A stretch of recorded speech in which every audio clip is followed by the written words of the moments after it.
Ar jums teko kada sutikti tikinčiuosius, kurie sako, kad aš laikausi viso rašto, aš tikiu visų raštu ir juo gyvenu?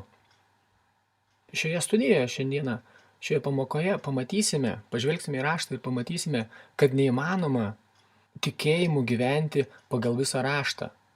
Neįmanoma laikytis visų rašte duotų įsakymų, nes jie skiriasi vienas nuo kito, jie priešingi vienas kitam. Taip pat gal jums teko sutikti pastorių, klausytis pamokslų, kai pastoriai pamokslauja ir moko rašto eilutes ne pažodžiui. Rašto eilutė sako vieną, o pamokslautojai nuklysta nuo konteksto ir gaunasi visiškai kitas dalykas. Daugelis iš jų mokėsi mokyklose, Biblijos institutuose, koledžuose 5 metus ar mažiau metų. Bet ten, tose mokyklose, mokoma studijuoti raštą ne pažodžiui, bet alegoriniu metodu. Tai yra, kad kiekviena rašto eilutė turi dar kažkokią tai prasmę. Pažodžiui jos negalima vertinti. Tačiau pamatysime, kad raštą reikia studijuoti pažodžiui. Ne alegoriniu metodu, bet priimti raštą taip, kaip yra parašyta. Ir jeigu jūs suprasite, ką šiandieną norėsiu jums parodyti, tuomet pamatysite, kad per 1 valandą ar daugiau, kiek mes čia praleisime laiko bestudijuodami Bibliją, jūs visiškai kitaip pamatysite raštą. Ir jums ši knyga taps palaiminimu. Taigi pradėkime mūsų studijas. Atsiverskime pradžios knygą 9 skyrių. 9 skyrius, 3 eilutė.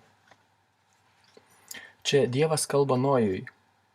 Pradėkime nuo 1. Ir Dievas palaimino Nojui bei jo sūnus ir jiems tarė: būkite vaisingi ir dauginkitės ir pripildykite žemę. Ir jūsų baimė ir jūsų išgąstis bus ant visų žemės gyvulių ir ant visų oro skrajūnų, ant visų, kas juda žemėje ir ant visų jūros žuvų, ir jūsų ranką jie yra atiduoti. Visa, kas kruta, kas gyva, bus jums maistui. Lygiai kaip žalia žolės aš atidaviau jums viską. Taigi matome, Dievas sakė Nojui, kad jie gali valgyti viską. Ir gyvūnus, ir vaisius, viską, absoliučiai. Ką pagausi, tą gali valgyti. Dabar atsiverskime Kunigų knygą, 11 skyrių. Šiame skyriuje Izraelio tautai Dievas davė nurodymus, ką jie gali valgyti ir ko negali valgyti. Ir Viešpats kalbėjo Mozei ir Aronui jiems sakydamas: kalbėkite Izraelio vaikams sakydami, tie yra gyvuliai, kuriuos valgysite iš visų gyvulių esančių žemėje. Katras gyvulių tarpės kelia nagą ir yra skeltanagis, bei gromuliuoja, tą valgysite. Tačiau iš tų, kurie gromuliuoja, ar iš tų, kurie dalyja nagą, jūs nevalgysite šitų: kupranugario, nes jis gromuliuoja, bet nedalyja nago, jis jums yra nešvarus, ir triušio, nes jis gromuliuoja, bet nedalyja nago, jis jums yra nešvarus. 7 eilutė: ir kiaulės, nors jį ir dalyja nagą, ir yra skeltanagė, ir taip toliau. Dievas išdėsto visus gyvūnus, žuvis, paukščius, kuriuos galima valgyti ir kurių negalima valgyti. Taigi, Nojui Dievas pasakė, kad jūs galite, kad tu ir tavo vaikai, kurie gims po tavęs, galite valgyti viską. Tačiau Kunigų knygoje štai parašyta Izraelio tautai, kad nebegalima valgyti visko, nes yra maistas, kuris nešvarus, kuris yra uždrautas Dievo. Taigi matote, kad praėjus tam tikram laikui Dievas pakeitė savo nurodymus, savo įsakymus. Dabar atsiverskime 1 laišką Timotiejui, 4 skyrių. 1 eilutė. Nu, dvasia aiškiai sako, kad paskutiniais laikais kai kurie atsitrauks nuo tikėjimo, sutelkdami dėmesį į suviliojančias dvasias ir velnių mokslus, veidmainingai kalbantys melą, turintys savo sąžinę išdegintą karštą geležimi, draudžiantys tuoktis ir įsakantys susilaikyti nuo maisto, kurį Dievas atvėrė, kad būtų priimta su padėka tų, kurie tiki ir pažįsta tiesą. Nes kiekvienas Dievo sutvėrimas yra geras ir nieko nėra atmestino. Į tai priimama su padėka. Matote, apaštalas Paulius rašo Kristaus kūno tikintiesiems, kad visas maistas yra švarus, nieko nėra atmestino.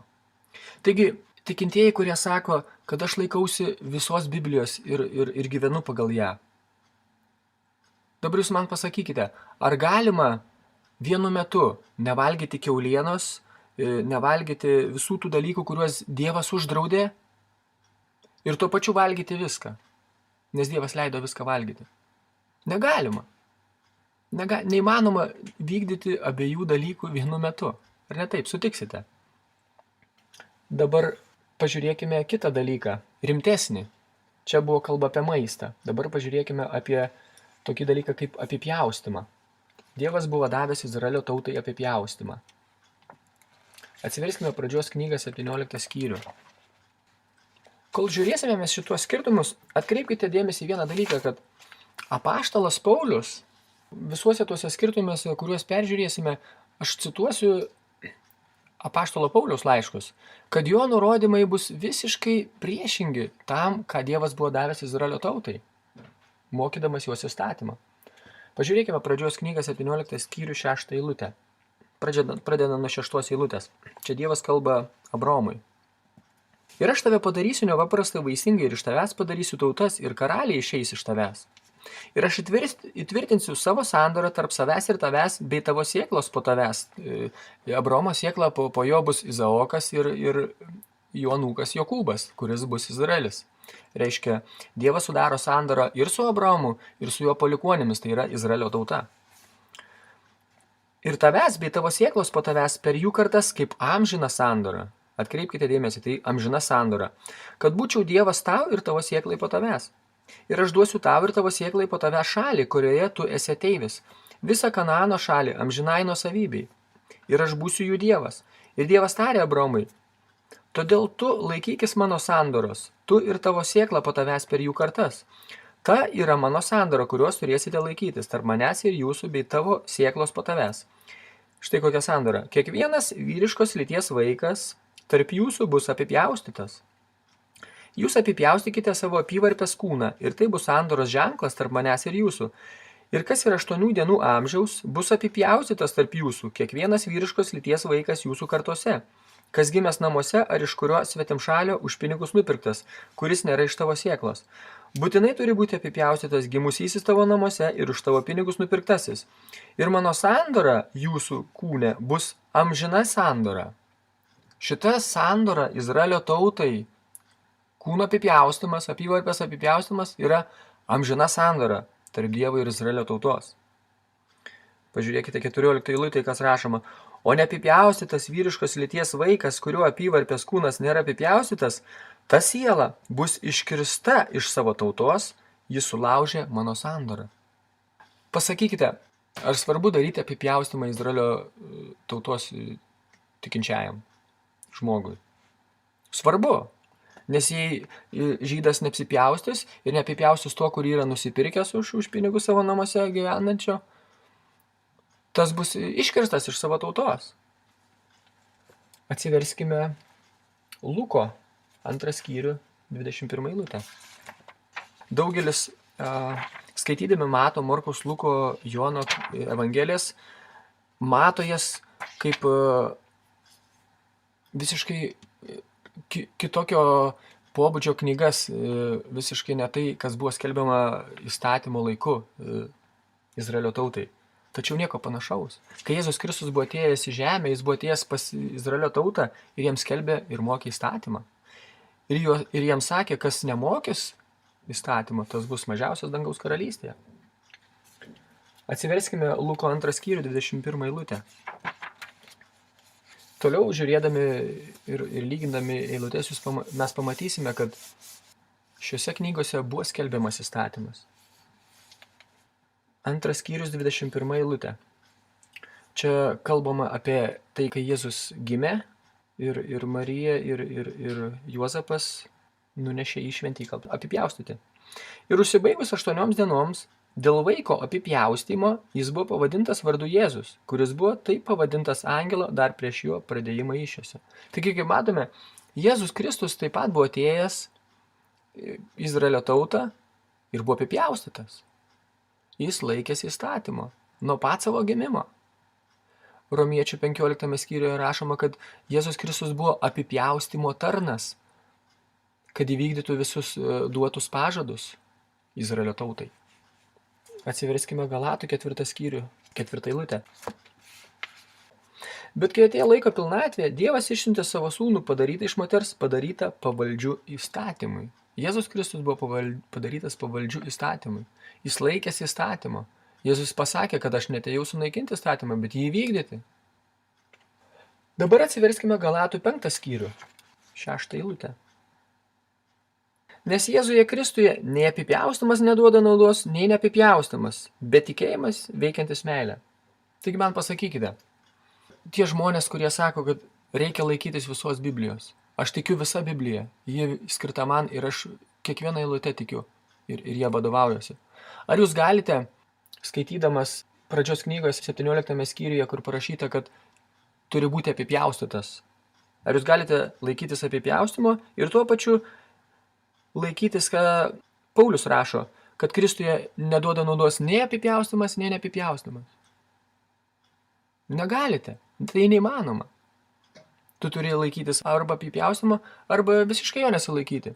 Tai du skirtingi dalykai. Atsiverskime Išėjimo knygą, 35 skyrių. Pakalbėsime apie sabatą. Žmonės dažnai užduoda klausimus, ar reikia laikyti sabato. Pažiūrėkime. Netgi yra bažnyčios, kurios būtent paremtos šitą teoriją. Jie šeštadieniais renkasi, jiems šeštadienis yra šventa diena. Išėjimo 35 skyrius, 1 eilutė. Ir Mozė surinko visą Izraelio vaikų susirinkimą ir jiems tarė, šitie yra žodžiai, kuriuos viešpats įsakė, kad juos vykdytumėte. 6 dienas bus atliekamas darbas, bet 7 dieną jums bus šventa diena, poilsio sabatas viešpačiui. Kas joje darys darbą, bus užmuštas. Nekurkite ugnies sabato dieną nei vienoje jūsų buveinėje. Taigi, ar svarbu laikyti sabato? Svarbu, nes jeigu nesilaikysi sabato, būsi užmuštas. Tai labai rimtas dalykas, ar ne? Taip pat buvo ir su neapipjaustymu. Būsi iškirtas iš tautos, jeigu nesilaikysi apipjaustymu. Taigi, laikyti sabato yra gyvybiškai svarbus dalykas. Sutiksite su manimi? Taip. Atsiverskime Skaičių knygos 15 skyrių. Žiūrėkite, kas atsitiko su žmogumi, kuris nesilaikė sabato. 15 skyrius 32 eilutė. Ir būdami dykumoje, Izraelio vaikai užtiko vyrą, renkantį pagalių sabato dieną, ką Dievas buvo uždraudęs daryti. O tie, kurie užtiko jį renkant pagalius, atvedė jį pas Mozę, Aaroną ir pas visą susirinkimą. Ir jie uždarė jį saugoti, nes nebuvo paskelbta, kas jam turi būti padaryta. Ir viešpats tarė Mozei, tas vyras tikrai bus užmuštas, visas susirinkimas jį užmėtys akmenimis už stovyklos. Ir visas susirinkimas jį išvedė už stovyklos ir užmėtė jį akmenimis ir jis mirė, kaip viešpats įsakė Mozei. Taigi matote, tai labai rimtas dalykas. Jeigu žmogus nesilaiko sabato, jis turi mirti. Žmonės turi jį užmėtyti akmenimis. Taigi būtina laikyti sabatą. Atsiverskime Mato Evangeliją, 24 skyrių. 24 skyrius, 20 eilutė. Čia Jėzus kalba savo mokiniams apie tą didį suspaudimą, kuris įvyks ateityje, kai antikristas bus žemėje. Bet melskitės, kad jums netektų bėgti žiemą ar sabato dieną. Tiems žmonėms, kurie sako, kad Jėzus Kristus neskelbė įstatymą, štai parašyta. Jėzus įsakė laikyti žmonėms sabatą. Reiškia, melskitės, kad jums netektų bėgti žiemą ar sabato dieną. Sabato dieną nebuvo leista nueiti toliau negu tam skirto atstumo. Atsiverskime Apaštalų darbų 1 skyrių. Daug dalykų buvo uždrausta daryti per sabatą. Tai buvo poilsio diena Izraelio tautai, nes Dievas ilsėjosi 7 dieną po kūrimo. Tai ne todėl, kad Dievas buvo pavargęs, bet todėl, kad jis tą dieną pašventė.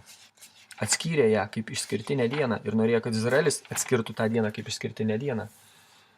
Apaštalų darbų 1 skyrius 12 eilutė.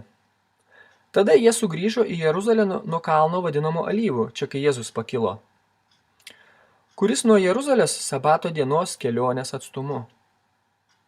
Matote, nuo Alyvo kalno iki Jeruzalės buvo toks atstumas, kurį buvo galima nueiti sabato dieną. Toliau negalėjo žydai nueiti. Matote, kaip svarbu laikyti sabatą. Žmogus netgi mirs, kuris nesilaikys sabato. Taip? Dabar atsiverskime Kolosiečių laišką. Apaštalas Paulius rašo Kristaus kūnui. 2 skyrius, 16 eilutė. Todėl niekas te neteisė jūsų dėl maisto ar dėl gėrimo. Čia visi tie dalykai, kurių buvo laikomasi laikantis įstatymo.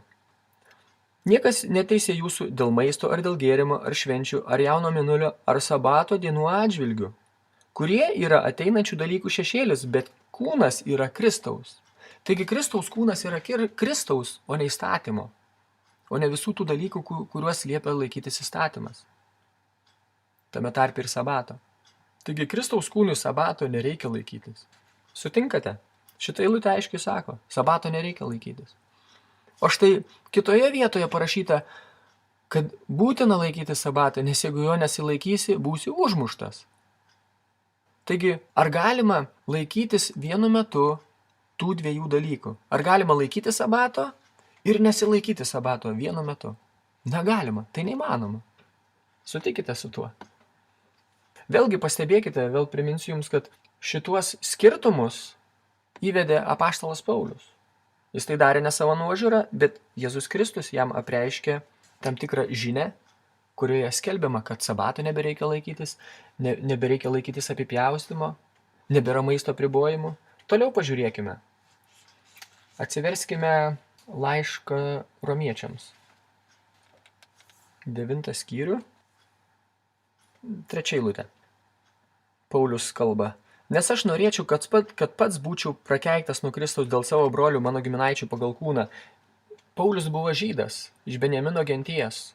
Ir jam skauda širdį dėl savo giminaičių pagal kūną, dėl izraelitų.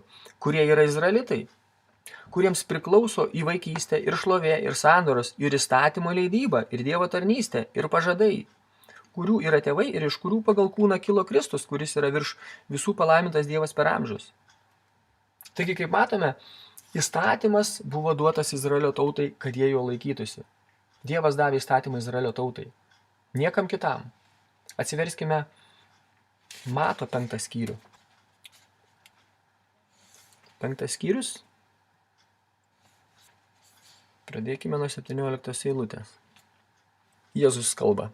Nemanykite, kad aš atėjau sunaikinti įstatymo ar pranašų. Aš atėjau nesunaikinti, bet išpildyti, nes iš tiesų sakau jums, kol dangus ir žemė nepraeis nei viena raidelė, nei vienas brūkšnelis, jokių būdų neišnyks iš įstatymo, kol viskas išsipildys. Jėzus Kristus čia kalba apie Mozės įstatymą, kurį užrašė Mozė ir pranašai. Kalba ir apie pranašus, tie pranašai, kurie buvo siųsti Izraelio tautai. Todėl, kas sulaužys vieną iš šitų mažiausių įsakymų ir taip mokys žmonės, tas bus vadinamas mažiausiu dangaus karalystėje. Bet kas juos vykdys ir mokys, tas bus vadinamas didžiu dangaus karalystėje. Matote, Jėzus Kristus sako, aš netėjau sunaikinti įstatymo ir jisai moko savo mokinius, kad jie laikytųsi įstatymo ir kad kitus mokytų. Nes jeigu jie nesilaikys įstatymo, jie bus mažiausi dangaus karalystėje. Taigi, kai buvo skelbiama dangaus karalystės evangelija, joje buvo skelbiamas įstatymas, kad Izraelio tauta turi laikytis įstatymo. Atsiverskime 23 skyrių Mato evangelijos. 1 eilutė. Tada Jėzus kalbėjo miniai ir savo mokiniams, sakydamas, raštininkai ir fariziejai sėdi Mozės krasėje. Todėl visko, ko jie liepia jums laikytis, to laikykitės ir darykite, bet nedarykite pagal jų darbus, nes jie sako, bet nedaro. Taigi atkreipkite dėmesį į 2 eilutę. Raštininkai ir fariziejai, tai yra Izraelio tautos lyderiai, sėdi Mozės krasėje. Ką tai reiškia? Jiems buvo suteikta autorystė, įstatymo autorystė, kaip ir Mozei buvo suteikta. Jie buvo atsakingi už įstatymo skelbimą Izraelio tautai. Ir Jėzus sako, laikykitės įstatymų, klausykite tai, ką jie skelbia, bet nedarykite kaip jie, nes jie nesilaiko. Matote, kaip svarbu laikytis įstatymą pagal Mato, Morkaus, Luko, Jono evangelijas? Jėzus mokė juos laikytis įstatymo. Studijuojant Matą, Morkų, Luko ir Joną neįmanoma nepamatyti, kad reikia laikytis įstatymo. Įstatymas būtinas. Atsiverskime Jokūbo laišką. 2 skyrius, 8 eilutė. Jei įvykdote karališką įstatymą pagal raštą, Mylėk savo artimą, kaip save darote gerai, bet jei atsižvelgiate į asmenis, darote nuodėmę ir esate įstatymo įtikinti kaip nusižengėliai, nes kas laikosi visą įstatymą, tačiau nusižengia vienu dalyku, tas kaltas dėl visų. Nes tas, kuris sakė nesvetimauk, taip pat sakė nežudyk. Na, o jei nesvetimauja, tačiau žudai, tampi įstatymo pažeidėjų. Taip kalbėkite ir taip darykite, kaip tie, kurie bus teisiami pagal laisvės įstatymą. Nes negailestingas teismas bus tam, kuris neparodė gailestingumo, o gailestingumas džiaugiasi prieš teismą. Taigi matote, Jokūbas ragina skaitytojų savo, kuriems jis parašė laišką, kad jie laikytųsi įstatymą, nes jie bus teisiami pagal tą įstatymą. Pažiūrėkime į pirmąjį Jokūbo skyrių, 22 eilutę. Bet būkite žodžio vykdytojai, o ne tik klausytojai, apgaudinėjantys save, nes jei kuris yra žodžio klausytojas, o ne vykdytojas, jis yra panašus į žmogų žiūrintį savo gimtąjį veidą veidrodyje, nes jis pasižiūri į save ir nueina, ir bematant pamiršta, koks buvo.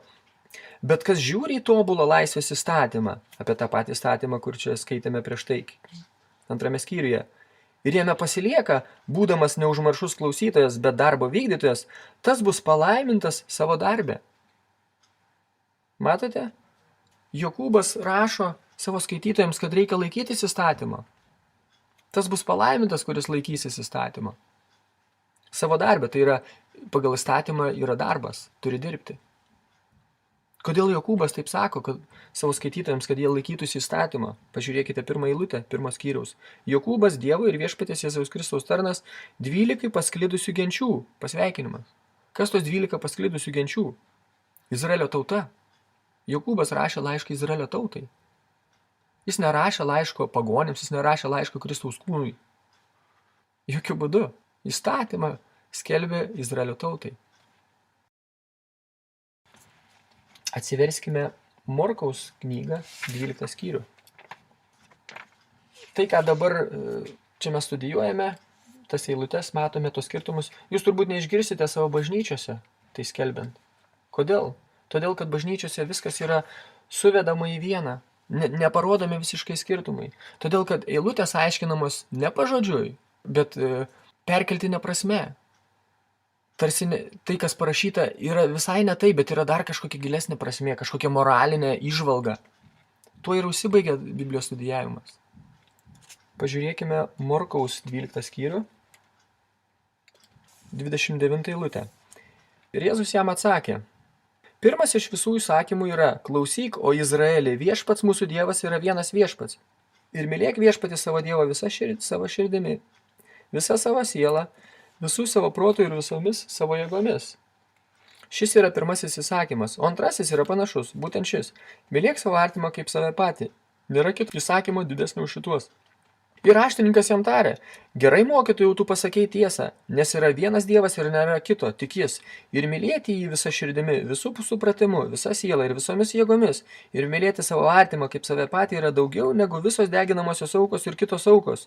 Ir kai Jėzus pamatė, kad jis atsakė protingai, jis jam tarė, tu netoli nuo Dievo karalystės. Matote, šitas žmogus, izraelitas, pasakė, kad gerai atsakei, Jėzau, ta prasme, gerai atsakei, nes įstatymas taip sako. Mylėk savo artimą, mylėk Dievą visą širdimi, visų supratimu, visą sielą. Iš kur šitie žodžiai? Iš Mozės įstatymo. Taigi Jėzus pasakė, gerai pasakei, gerai, kad laikais įstatymo. Ir žiūrėkite, ką jis pasakė, tu netoli nuo Dievo karalystės. Matote, žmogus, kuris laikosi Mozės įstatymo, yra netoli Dievo karalystės.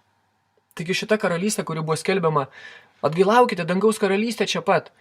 Į tą karalystę įeis tie, kurie laikysis įstatymo ir kitus mokys jų laikytis. Tie bus didus dangaus karalystėje, kurie nesilaikys įstatymu, Mozės įstatymo ir kitus mokys taip, tie bus mažiausi dangaus karalystėje. Matote, kaip svarbu laikytis įstatymo? Atsiverskite Mato 19 skyrių. 16 eilutė. Va štai čia turtuolis atėjo pas Jėzų. Ir štai vienas atėjo ir tarė jam, gerasis mokytojau, ką gero turiu daryti, idant turėčiau amžiną gyvenimą. Matote, kaip turėti amžiną gyvenimą? Geras klausimas, ar ne? Ką aš turiu daryti, kad paveldėčiau amžiną gyvenimą? Ir jis jam tarė, kodėl vadini mane geru? Nėra nei vieno gero, bet tik vienas, tai yra Dievas. Bet jei nori eiti į gyvenimą, į amžiną gyvenimą, laikykis įsakymų. Jis jam sako, kurių? Jėzus tarė, nežudyk, nesvetimauk, nevok melagingai, neliudyk, gerbk savo tėvą ir motiną ir mylėk savo artimą kaip save patį.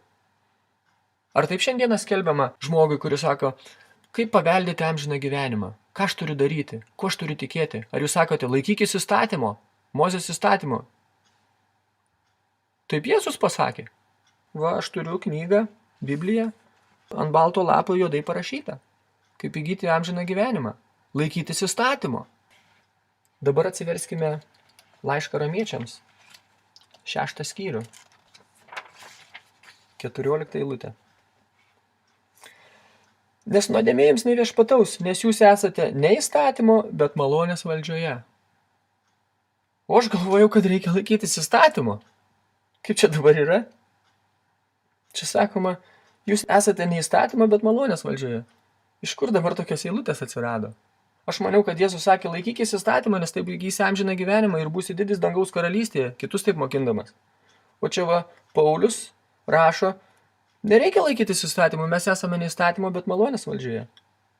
Ar jūs galite laikytis įstatymo ir tuo pačiu nesilaikyti įstatymų? Atsiverskime laišką Kolosiečiams.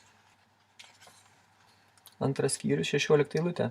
Mes jau skaitėme tą, bet paskaitykime vėl. Todėl niekas neteisė jūsų dėl maisto ir dėl gėrimo, švenčių ar jauno mėnulio ar sabato dienų atžvilgių, kurie yra ateinančių dalykų šešėlis, bet kūnas yra Kristaus. Čia kalbam apie įstatymą. Visi tie dalykai yra nurodomi Mozės įstatyme. Reiškia, mes neturime laikytis įstatymo, nes mes nepriklausome jam, mes esame Kristaus kūnas. Kūnas yra Kristaus, o ne tų dalykų, kurie skelbiami įstatyme. Matote, kaip skiriasi? Vienur sakoma, reikia laikytis įstatymo, kitur sakoma, ne, nereikia laikytis, mes esame malonės valdžioje. Atsiverskime Mato knygą 6 skyrių. 14 eilutė. Jėzus kalba savo mokiniams. Nes jeigu jūs atleidžiate žmonėms jų nusižengimus, tai ir jūsų dangiškasis tėvas jums atleis. Bet jei jūs neatleisite žmonėms jų nusižengimų, tai ne jūsų tėvas neatleis jūsų nusižengimų. Pastebėkite, Jėzus kalba mokiniams, kad jiems bus atleista su sąlyga. Kokia sąlyga? Jeigu jie atleis. Labai svarbu tai pamatyti. Aš bent taip suprantu, kad rašimu šitą eilutę pažodžiui. Taip kaip ir sakoma. Jeigu jūs atleisite, ir jums bus atleista. Atsiverskime Jokūbo 2 skyrių 13 eilutę. Nes negailestingas teismas bus tam, kuris neparodė gailestingumo, o gailestingumas džiaugiasi prieš teismą. Taigi, jeigu tu nesi gailestingas, jeigu tu neatleidai savo broliui ir nesvarbu kam, kitam žmogui, tau Dievas neatleis.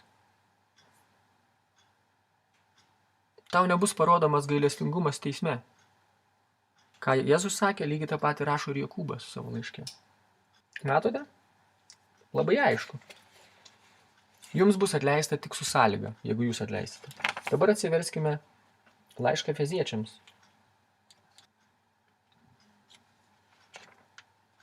4 skyrių, 32 eilutė. Ir būkite geri vienas kitam, minkštaširdžiai, atleisdami vienas kitam, kaip ir Dievas dėl Kristaus jums atleido. Matote, žodis atleido yra būtasis laikas. Čia apaštalas Paulius rašo Kristaus kūnui, Kristaus kūno bažnyčiai. Kristaus kūno nariams jau yra atleista. Tai yra man ir jums. Jau atleista. Ar mums atleista todėl, kad mes kažkam atleidome, ar kad mes atleisime kažkam? Ne, čia to neparašyta. Mums jau atleido. Ar matote skirtumą tarp to, kas parašyta Mato Evangelijoje ir ką rašo Jokūbas? Jeigu tu neatleisi, tai nei tau dangiškasis tėvas neatleis. Jeigu tu nebūsi gailestingumas, tai ir tau teisme nebus parodytas gailestingumas, rašo Jokūbas. O štai Paulius rašo, jums jau atleista. Dievas jums atleido dėl Kristaus. Atsiverskime laišką Kolosiečiam. 3 skyrių, 13 eilutė. Pakęsdami vienas kitą ir atleisdami vienas kitam, Jei kas prieš kitą turi ginčą, kaip Kristus jums atleido, taip ir jūs atleiskite. Matote, neparašyta, kaip jūs atleidžiate, taip ir Kristus jums atleis. Ne taip. Parašyta, kaip Kristus jums atleido, taip ir jūs atleiskite. Matote skirtumą? Nėra jokių sąlygų. Mato Evangelijoje ir Jokūbo laiške buvo pastatyta sąlyga. O čia nėra jokių sąlygų. Besąlygiškai jums atleista jau. Atsiverskime 2 skyrių, 13 eilutę, to paties laiško Kolosiečiams. Ir jūs mirusius savo nuodėmėse ir jūsų kūno neapipjaustime, jis atgaivino kartu su juo, tai yra Dievas kartu su Kristumi, atleidęs jums visus nusikaltimus. Taigi mums atleisti visi nusikaltimai. Mes to neprašėme Dievo, mes niekam neatleidinėjome. Jėzus Kristus mirė ant kryžiaus už visas mūsų nuodėmes. Ir mes įtikėjome juo kaip savo gelbėtojui. Ir Dievas mūsų atleido visas mūsų nuodėmes. Mums nereikėjo niekam atleisti. Mums jau nuodėmės yra atleistos. Taigi matote, ar galima laikytis to, kas parašyta Mato Evangelijoje ir Jokūbo laiške apie atleidimą, ir tuo pat metu laikytis, ką apaštalas Paulius rašo Kristaus kūnui? Negalima. Vienur iškeliama sąlyga, kad tu turi atleisti, nes kitaip tau nebus atleista, o Paulius rašo, kad jums jau atleista. Dabar atsiverskime Skaičių knygą. Pažiūrėsime dar į vienus skirtumus. Kita tema. Skaičių knyga. 18 skyrius. 21 eilutė. 20. Ir viešpats kalbėjo Aaronui, jų šalyje neturėsi jokio paveldo, nei neturėsi jokios dalies tarp jų. Aš esu tavo dalis ir tavo paveldas tarp Izraelio vaikų. O štai Levio vaikams, Levio vaikai buvo kunigai, daviau visas 10 Izraelyje kaip paveldą už jų tarnystę, kurie jie tarnauja, tai yra susirinkimo padangtės tarnystė.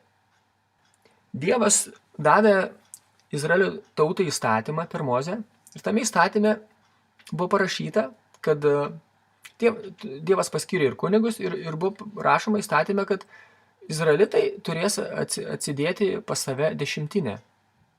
Ir ta 10 remti levitus. Juos išlaikyti, nes Dievas nieko nedavė levitams. Izraelio tauta turės juos išlaikyti. 10% savo derliaus, ką užaugino žemėje, ar savo gyvūnų, galvijų ir panašiai.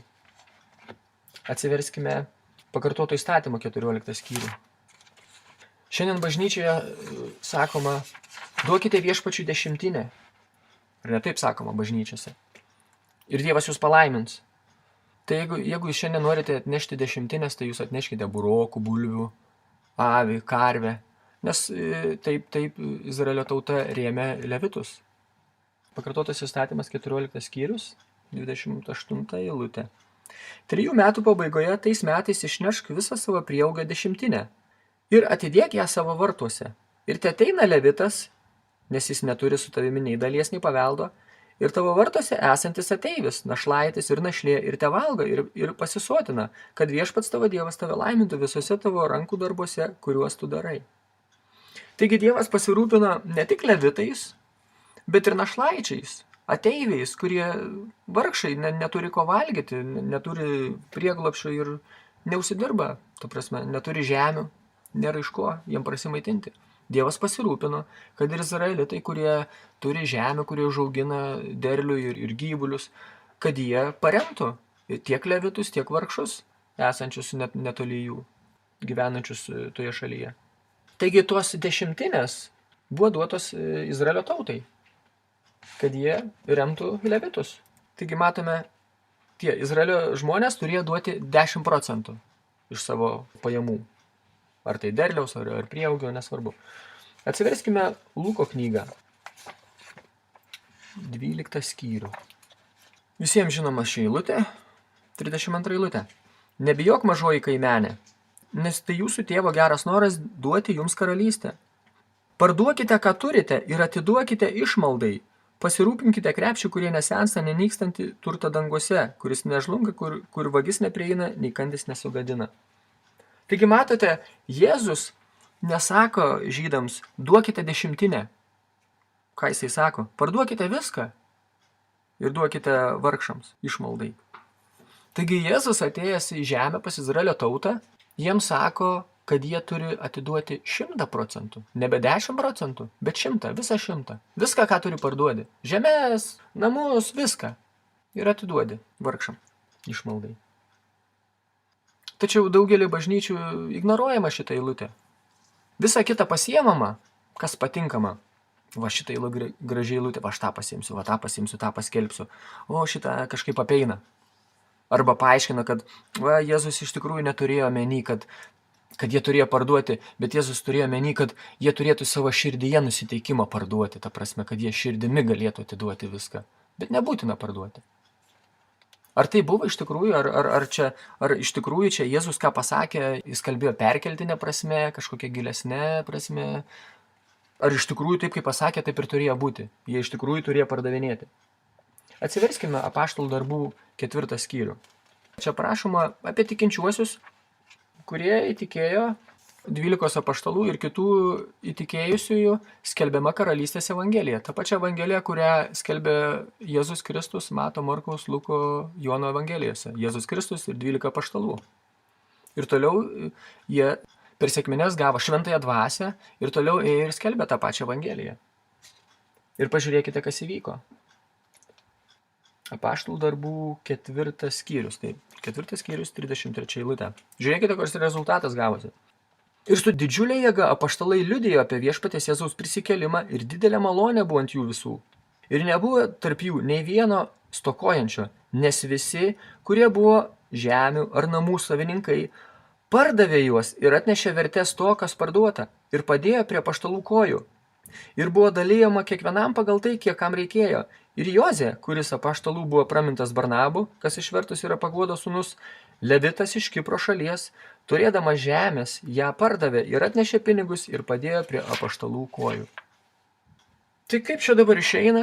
Aš galvoju, kad tai, ką Jėzus pasakė, jis pasakė perkeltinė prasme, kad nebūtina parduoti, tiesiog širdyje turėk tą tokį nusiteikimą, nusižeminimą, kad nepasitikėk turtais, žemiškais turtais. Parduoti nereikia, bet tik nepasitikėk jais. Nu nieko panašaus.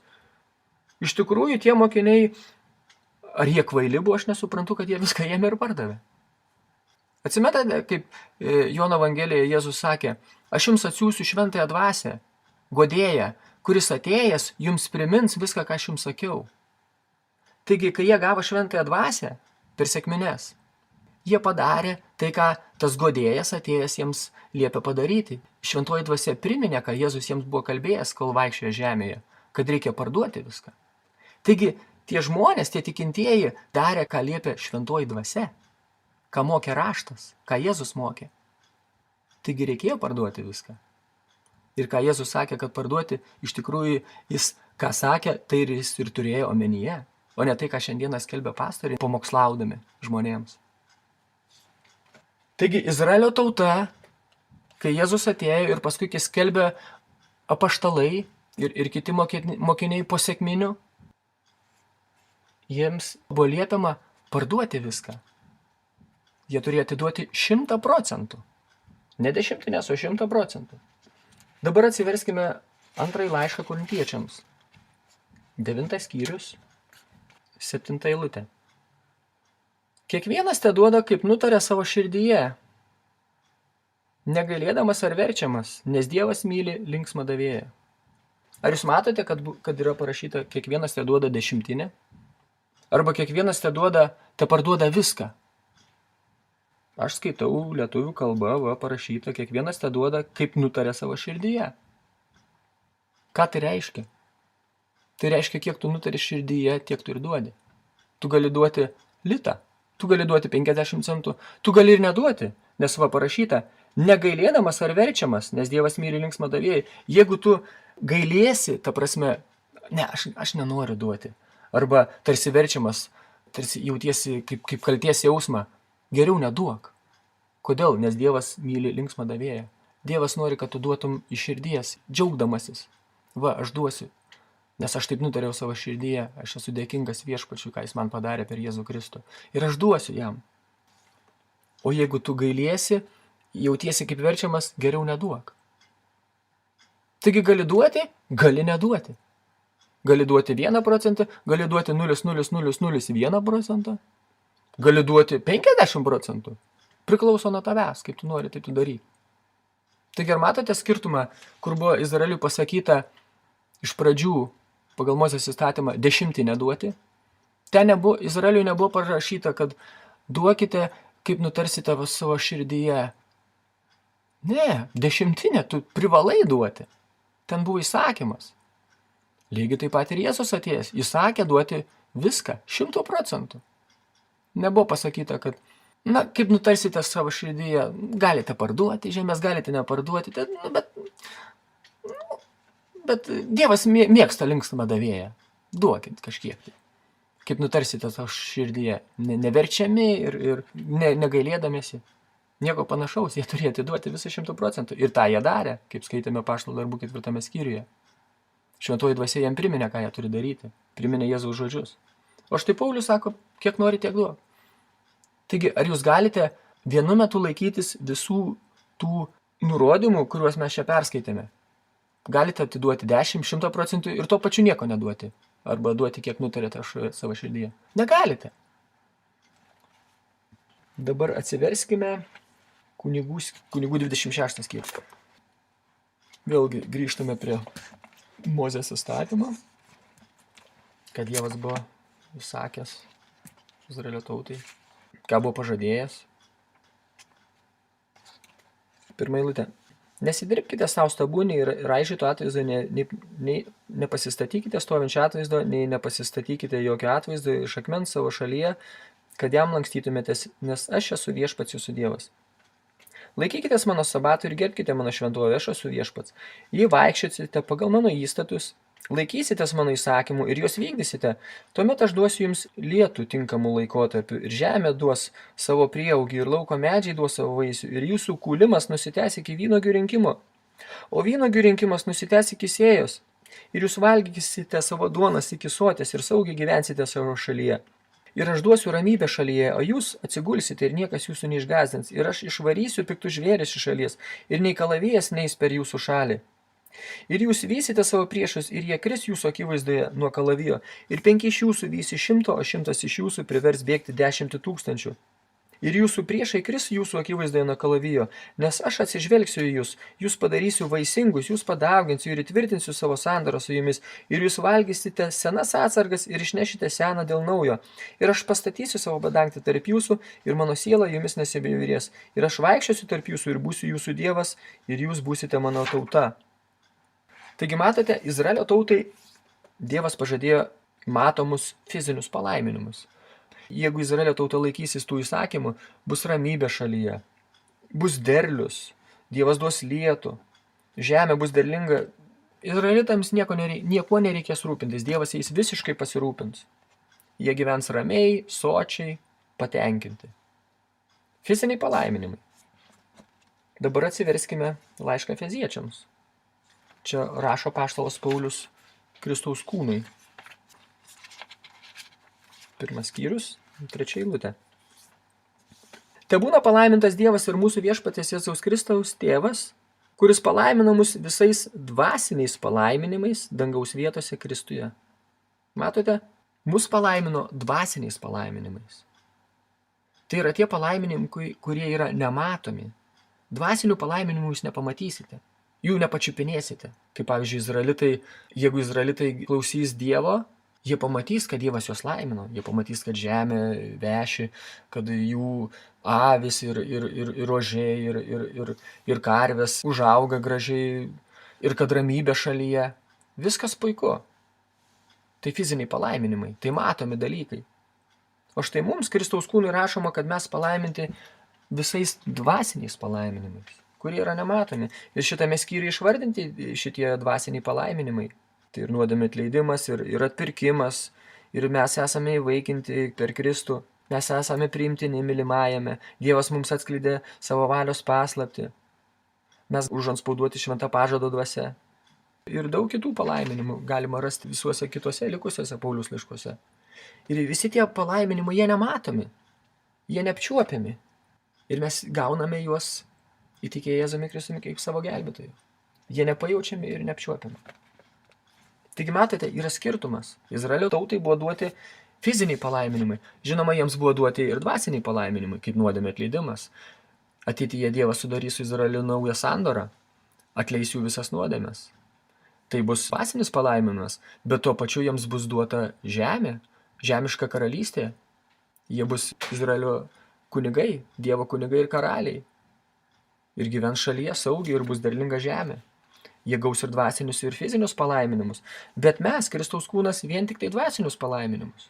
Ne vienoje bažnyčioje, aš esu asmeniškai girdėjęs, ir manau ir jūs, skelbiant, kad duokite Dievui ir Dievas jūs palaimins. Jums bus gera sveikata, jums gerai seksis. Jūs turėsite pasisekimą šeimoje, jums verslas gerai seksis, gerai uždirbsite. Skelbiami visi fiziniai palaiminimai bažnyčiose. Ir jie skelbia juos paimdami tai, kas buvo pažadėta Izraelio tautai. Ir visiškai apleisdami tai, kas pažadėta Kristaus kūnui, mums. Kurie tie palaiminimai ir turėtų kaip tik mums skelbiamų būti, o ne tie fiziniai palaiminimai, kurie buvo skelbiami Izraelio tautai. Atsiverskime Romiečių 3 skyrių. 28 eilutė.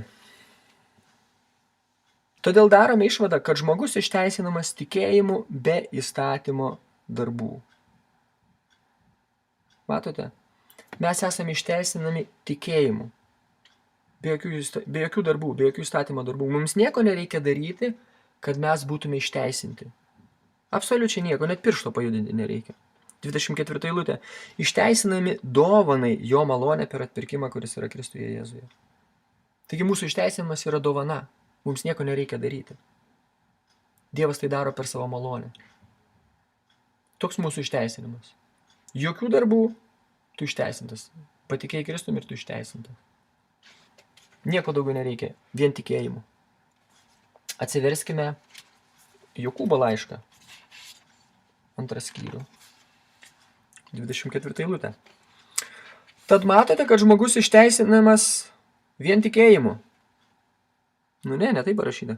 Tad matote, kad žmogus išteisinamas darbais, o ne vien tikėjimu.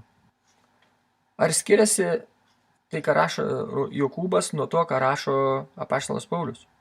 Apaštalas Paulius sako, kad mes išteisinami tikėjimu, be jokių darbų. O Jokūbas rašo, kad mes išteisinami darbais, ne vien tikėjimu. Kokie čia darbai? Čia įstatymo darbai. Prieš tai mes skaitėme, Jokūbas rašo, kad reikia laikytis įstatymo. Nes čia šitie skaitytojai, kuriems rašė Jokūbas, bus teisiami pagal įstatymą. Taigi jiems reikia ir tikėjimo, ir įstatymo darbų. Kodėl Jokūbas taip sako, kad ne vien tikėjimo ir įstatymo darbais? Vėlgi pasižiūrėkime 1 skyrių 1 eilutę, į ką Jokūbas kreipiasi. Jokūbas, Dievo ir viešpaties Jėzaus Kristaus tarnas 12 pasklidusių genčių. Taigi jis kreipiasi į Izraelio tautą, kurie bus išteisinami ne vien tikėjimu, bet ir įstatymo darbais. Kontekste čia darbai ne bet kokie, čia įstatymo darbai. Taigi, ar galima būti išteisintų vien tikėjimu ir tuo pačiu išteisintų ne vien tikėjimu, bet ir įstatymo darbais? Negalima. Taigi, ką rašo apaštalas Paulius ir ką rašo Jokūbas, yra skirtingi dalykai. Daugelis to nemato, nes vėlgi pasakysiu, kad daugelis eilutes aiškina priimdami netiesiogiai, ne taip, kaip yra parašyta pažodžiui, bet aiškina eilutes alegoriniu metodu, perkeltine prasme. Pažiūrėkime Jokūbo 5 skyrių. Vėlgi kitą dalyką pažiūrėkime. 5 skyrius 14 eilutė. Ar kas tarp jūsų serga, te pasikviečia bažnyčios vyresniuosius, ir jie tesimeldžia dėl jo, patepdami jį aliejumi viešpatės vardu. Ir tikėjimo malda išgelbės sergantįjį, ir viešpats jį pakels, ir jeigu jis padaręs nuodėmę, jos bus jam atleistos. Išpažinkite vienas kitam savo kaltes ir melskitės vienas iš kito, kad būtumėte išgydyti.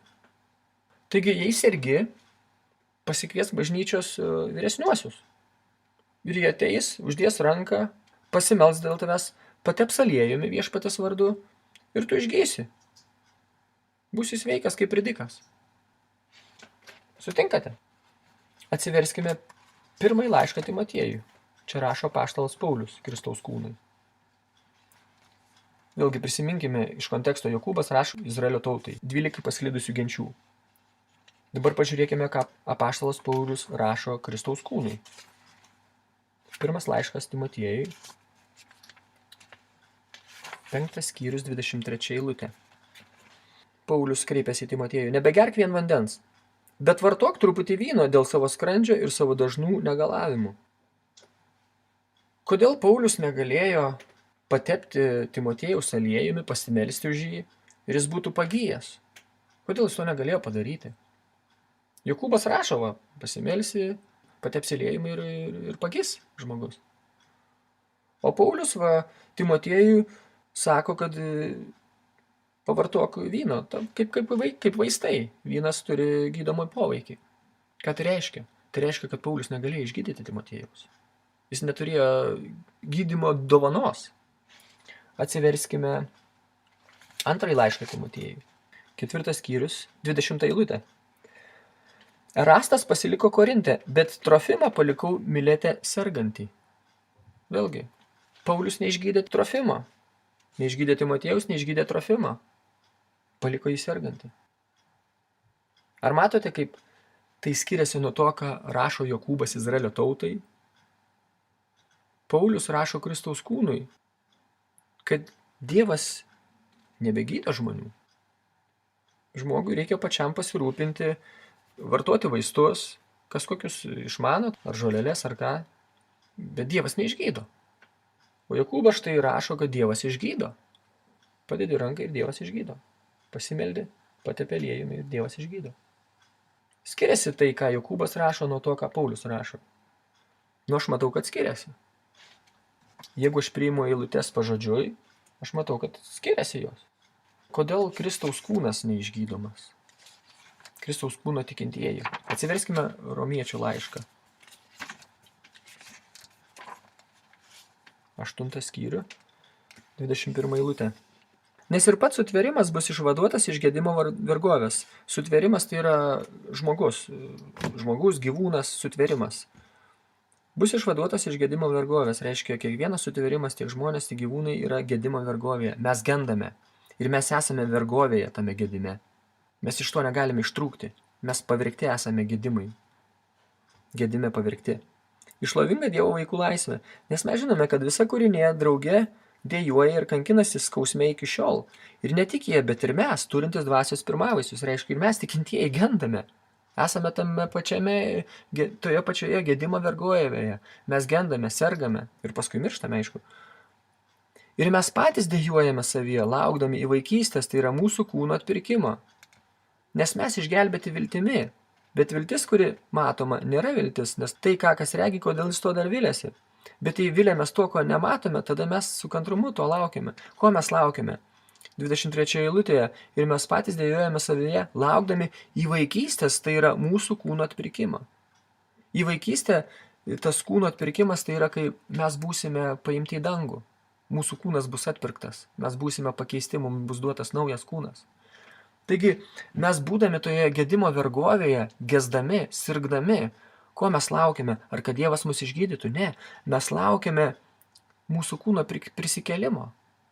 Taigi, mes tam tikrą prasme irgi būsime išgydyti, bet ne dabar, kai gausime naują kūną, tokį kaip Jėzaus Kristaus, kaip rašoma laiške Filipiečiams. Mes gausime tokį kūną kaip Jėzus Kristus, kad turi tokį šlovingą kūną. Taigi Dievas mums parūpina kur kas geresnį dalyką, negu tik tais fizinio kūno išgydymą. Mes gausime amžiną šlovingą kūną. Taigi, kaip matome, tai, ką rašo Paulius ir ką rašo Jokūbas Izraelio tautai, yra du skirtingi dalykai.